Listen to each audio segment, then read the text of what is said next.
I want to talk about becoming self-aware. Becoming self-aware can be kind of depressing.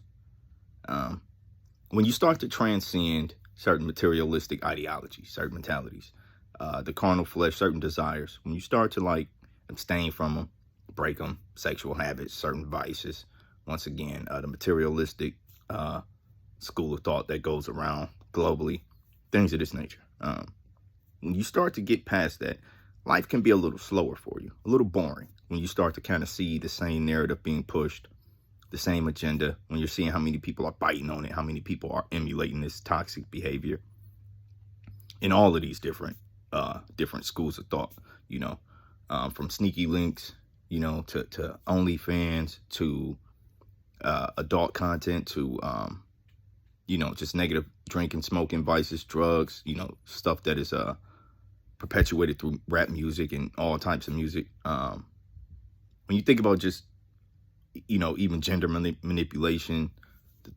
all this different stuff, man.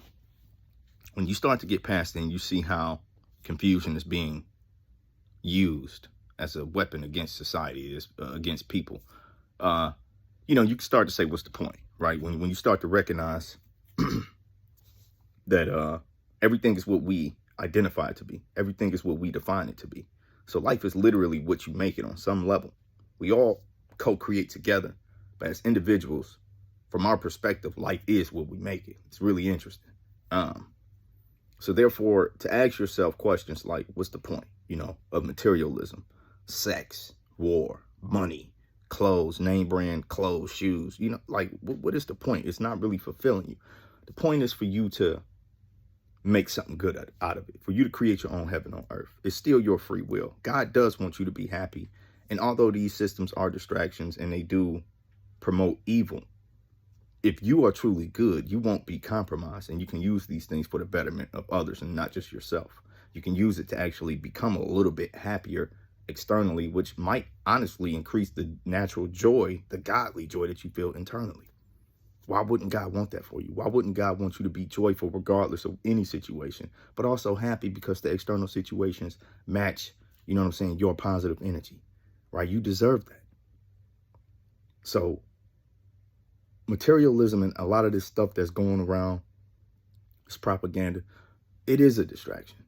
It does kind of depress people because you start to judge yourself in accordance to the things that you possess, to how much money you make, the clout, yada, yada, yada. Y'all know, you start to judge yourself. And when you don't have these things, you start to look at yourself as inadequate. You might start to look at yourself a little harshly. But this is a miscalculation, right? This is a false investment of your perception. And you need to reinvest it back into yourself. That's my advice, because I know how hard it can actually be to want to clock into the world, society, the camera, a job, being a slave for somebody else, only to continue to fight against this slave debt until you could eventually fight the matrix and break the matrix through your financial freedom, through whatever you create. I know how hard it is to continue to do this, to continue to deal with negative people, to see the images projected on social media and TV and in movies. But life is about perception. And it's okay to have a healthy perception of the things that's going on. It's not to say you're ignorant. It's not to say you're ignoring it. It's not to say that you're giving it a pass. But it is to say that you figured out a way to balance your walk through life. And that's godly. You don't want to become too callous, too dark, too depressed because you're conscious. God still wants you to be happy and joyous. And that's the message of the day. What is the purpose of this materialism, of social media? The purpose is to use it for good. And we all have the free will to do that. Regardless of what evil is doing, regardless of what distractions are happening, we still have a hand in this.